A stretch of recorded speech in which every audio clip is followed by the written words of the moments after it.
Good morning, this is Daryl Morris, Limitless Volume. I want to explain a little bit of how this dollar tick works and how you can use it for day trading. It can really help you set up the day.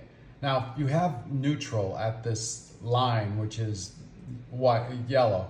And then what happens is this is 1,000, minus 1,000, a minus 1,700. So usually when the futures are gapped down, what the market is telling you that it's already shot all its bullets, and there's a good chance that this is going to go up. Your market's going to go up. Not always, but let's say 85% of the time. So we look over here at the video and we kind of look at where it opened, and we see this nice volume come in, which is extensive. It's 1.8 million shares. This is a $5 move.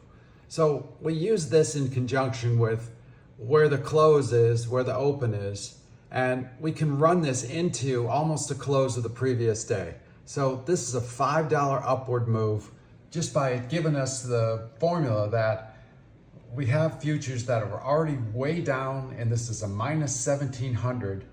So this is a really cool way to use this tick. Come on into Limitless Volume. I'll show you how to use it. Try this out for 7 days. You would be amazed at how this can change your life. Have a great day.